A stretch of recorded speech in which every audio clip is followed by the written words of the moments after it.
you a little over a year ago. You make it through Contender Series. Now you're in a co-main event on ESPN against a vet and former title challenger. I mean, how would you describe the ride so far? It's been a dream come true, you know. Just been enjoying it, everything that's come with it, and yeah, just having fun with it. You know, I worked hard to get here. Um, yeah, I just having fun, man. Just living life and having fun. In the UFC, you've gotten to experience both fighting in the arena with the fans and, of course, fighting without it during COVID. I mean, how would you describe both scenarios for you personally? For me personally, fighting in there when I made my debut in Raleigh and I in front of the full crowd, it was the energy was just crazy. You know, it was amazing. It was great to see people out there just having fun, chilling. That I could give them a good show in person and things like that, and I could actually see and hear the feedback. And then in Apex, whenever I fought in May, and there was no crowd there, it was just I still had fun. I still enjoyed my time, but it was just a little bit more business oriented, you know, because it wasn't that same energy. Relatively speaking, it's been a minute since we last saw you in the cage. Was there any particular reason for the kind of time off, or is this just when they happened to call you? You don't watch ESPN? Not all the time. I'm pretty sure you caught that notification. Finally, I had a little commission issue.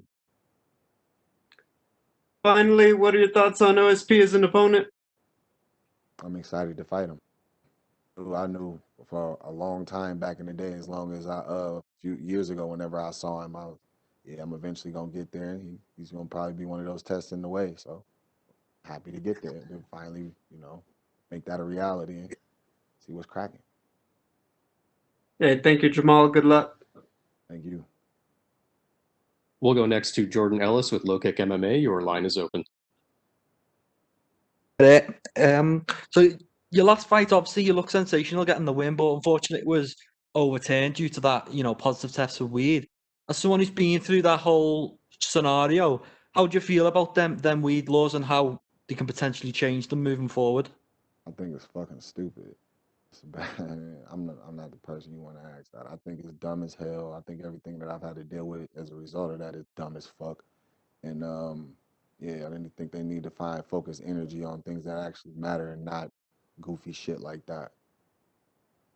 And when it comes to stuff like that, you've got this really impressive win, and then they take it away for something so minor. How's that from an athlete's point of view? It's extremely irritating. You know, it's something that I got to walk around with on my record. Which, in fact, and just to clear the record, I did not smoke in competition. I had smoked 4 weeks before that. You know, out of competition before I even took the fight. I took the fight. I stopped smoking immediately, and somehow in their test, it came back that my levels were too high. Even after the UFC did an investigation, tested my old samples, and showed them the difference in the levels and everything, they still went ahead and decided to suspend me, fine me, put me through all this other bullshit. So it's annoying as fuck, bro. You know what I mean? But it is what it is, you know. I'm not gonna keep looking back on it. I'm just pushing forward. You know, I got a good future ahead of me and I'm focused on that. Yeah, and despite everything, you're ending the year on a really big high with the potential of becoming a ranked UFC fighter heading into 2021. How's that feel? You've got OSP in front of you and a potential ranking, this time next week. It's good. I'm excited and I'm ready to just show what I can do. Get in there and have fun, just put on another show, you know. Got the best job in the world to me, you know. So I'm excited to get back to work. Okay, good luck with it. Thank you. Thank you. We'll go next to Cote Cruz with Ford Win Podcast. Your line is open. Hey Jamal, do you hear me? Yeah, I can hear you, bro. How you doing, sir? Good to talk to you. Good to see you. Good to talk to you too. I was about to say good to Yeah, see you don't see me. you. That's okay. Imagine I'm just good looking. You will face one of the most experienced guys in the division. How do you feel about this fight, and what do you think a victory over OSP would do for you? I'm excited for it. You know, I'm ready to go. I'm locked in. You know, I put the work in like I always do, and it's just time for people to see who Sweet Dreams really is. I forgot what the second part of that question was. It's okay. I was asking you about what do you think a victory over OSP would do for you in your career? Gives me a ranking. So on to the next one. You know, I'm here to take over. I'm here to dominate. You know, it's just another step in that direction. The controversy between USADA and the consumption of THC continues to be one of the most talked about issues. You had to deal with this situation, and now it's Nico Price. I What do you didn't think? because it wasn't USADA. Oh, I see. I see. It's not Then a my bad. conspiracy. Still, what do you think about this, and what would you propose to stop these sanctions from being passed? I think it's bullshit. I think it's dumb, and I think it's a waste of resources. They could be focusing on other things. Weed is not a performance enhancer at all. It's just something that people do in their downtime just to chill, relax, and hang out. You know, some people use it, and it also it has medical benefits as well. But as far as fighters fighting, like you know what I mean, come on, bro, it's goofy as fuck, bro. I feel you.